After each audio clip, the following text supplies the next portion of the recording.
তো আমি প্রথমে হচ্ছে আলু পটলের তরকারিটা করে নেব, তো তোমরা দেখতে থাকো। তো পরিমাণ মতো সর্ষের তেল দিয়ে দেবো এখানে।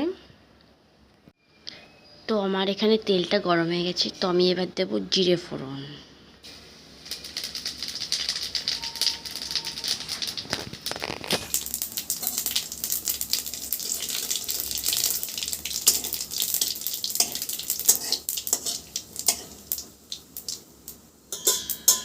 একটু ভাজা ভাজা হয়ে গেলে দিয়ে দেবো মশলাটা। তো একটু ভাজা ভাজা হয়ে নিয়ে তারপরে মশলাটা দিয়ে দেবো।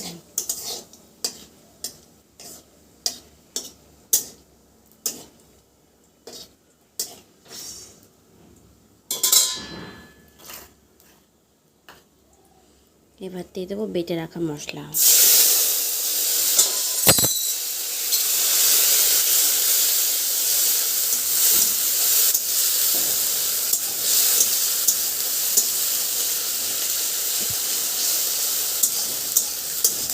আদা লঙ্কা এইসবই মা বেটে রেখেছিলো, সেই মশলাটা এখানে দিয়ে দিয়েছি। এবার একটু ভাজা ভাজা হবে। তো আমার এখানে মশলাটা ভাজা হয়ে গেছে, তো আমি এবার দিয়ে দেবো আলু পটল। এই যে দিয়ে দিলাম। এবার পরিমাণ মতো নুন আর হলুদ দিয়ে দেবো। পরিমাণ মতো নুন, হলুদ, এই যে আমি সবগুলো মশলাকে মিক্স করে নিচ্ছি। এবার তো ভাজা ভাজা হবে। হ্যালো বন্ধুরা, সবাই কেমন আছো? আশা করি ভালো আছো। আমি খুব ভালো আছি। পাপিয়া সিম্পল ব্লগ চ্যানেলে তোমাদের সবাইকে স্বাগতম। তো এটা বলতে পারো একটা মিনি ব্লগ করছি। তো এখানে হচ্ছে মুগের ডাল করবো আজকে। আর এখানে চাপানো আছে আলু পটল, মানে আলু পটলের তরকারি করবো আজকে। আর এদিকে হচ্ছে শুক্তো করব। আর এখানে হচ্ছে সেই গন্ধপাতলি পাতা দিয়ে ডাল দিয়ে বড়া ভাজবো। আর এখানে দেখছো বাতাবি লেবুর খোসা, তো মা লেবুটা ছাই রেখেছে। তোমাদের মিনি ব্লগে দেখিয়ে দেবো যে লেবু মাখা করবো আজকে, সেটা তোমাদের সাথে আমি শেয়ার করব। তো আমাদের দিকে পটল আলুগুলো ভাজা হয়ে গেছে, তো আমি এবার দেবো পরিমাণ মতো জল। তোমরাও পরিমাণ মতো জলটা দিয়ে দিবে এখানে।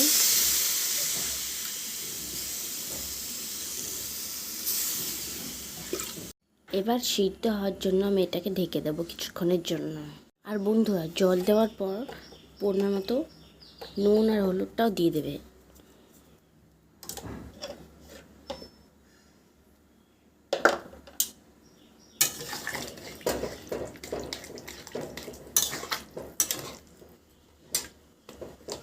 তো এবার আমি ঢেকে দেবো কিছুক্ষণের জন্য। তো এখানে আর কিছুক্ষণ ফুটবে, তারপরে এই যে চিনিটা প্রথমে দিয়ে দেবো এখানে, তারপরে কিছুক্ষণ ঢেকে দেবো। এবার আমি দেখব যে তরকারিটা ঠিকঠাক ফুটেছে কিনা বা গলেছে কিনা আলু। তো মনে হয় যে গলেছে, দেখি একবার।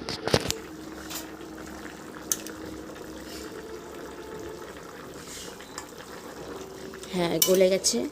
আর কিছুক্ষণ থেকে নামিয়ে দেবো। তারপরে আরেকটা জিনিস দিতে হবে বন্ধুরা, দেখতে থাকুন। এইবার বন্ধুরা নামানোর আগে তো 1 চামচ ঘি দিয়ে একটু মিশিয়ে তারপরে নামিয়ে দেবে, দেখবে আরও বেশি টেস্ট লাগবে।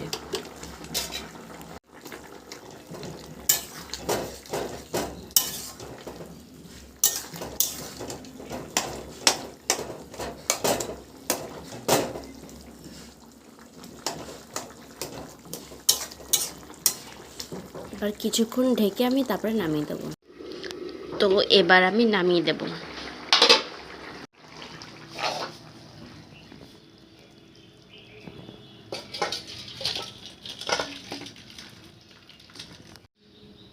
এই যে বন্ধুরা, আমার আলু পটলের তরকারি পুরো রেডি, দেখতেই পাচ্ছ। ডালটা আমি ফোড়ন দিয়ে দেবো। তো এখানে সামান্য মতো সর্ষের তেল দিয়ে দেবো। তো আমি এবার দিয়ে দেবো এখানে 5 ফোড়ন।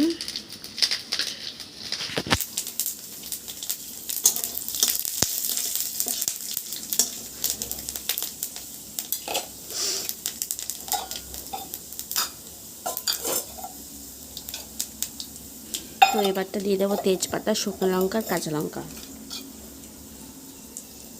দিয়ে দেবো। খুব ফোটে তো লঙ্কা, সেজন্য ঢেকে দিলাম। ফোড়নটা ডালের মধ্যে দিয়ে দিয়েছি, ঘুটে নিয়েছি। এবার ফুটলে নামিয়ে দেবো।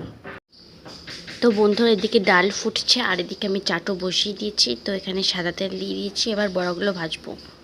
তেলটা একটু গরম হোক, তারপরে বড়াগুলো ভাজবো, দেখতে থাকো। আর শুক্তো রেসিপির ভিডিও তোমাদের আমি অন্য ভ্লগ দেখিয়ে দেবো। তো আমার দিকে তেলটা গরম হয়ে গেছে। বন্ধুরা, আমি বড়াগুলো গোল গোল করে কয়েকটা দিয়ে দিয়েছি। তো এদিকে বড়া হচ্ছে আর এদিকে ডালটা ফুটেই গেছে, আর কিছুক্ষণ পর নামিয়ে দেবো। বন্ধুরা, তোমরাও কি এরকম খাও, যে গন্ধপাতলি পাতা, ডাল, লঙ্কা এগুলো মিক্স করে বড়া করে খেতে কি তোমরাও কি ভালোবাসো? অবশ্যই তোমরা কমেন্টে জানিও। আর আমাদের বাড়িতে গাছ আছে গন্ধপাতলি। ওই পিঠ ভাজা হয়ে গেছে, তো এই পিঠ এবার ভেজে নেবো। আর দিকে ডাল হয়ে গেছে, আমি ডালটা এবার নামিয়ে নেবো। এই যে আমার ডাল হয়ে গেছে। তো ডালের মধ্যে আমি নামানোর সময় একটুখানি ঘি দিয়ে দিয়েছিলাম। তোমরা একটুখানি ঘি দেবে, তাহলে দেখবে আরও টেস্ট হবে। নিরামিষের ডাল খুব সুন্দর টেস্ট হবে খেতে। বড়া এই কটা ভাজা হয়ে গেছে। তো এই কটা ভাজলেই হয়ে যাবে। বড়াগুলো সব ভাজা হয়নি, তারপর তোমাদের সাথে দেখা হচ্ছে।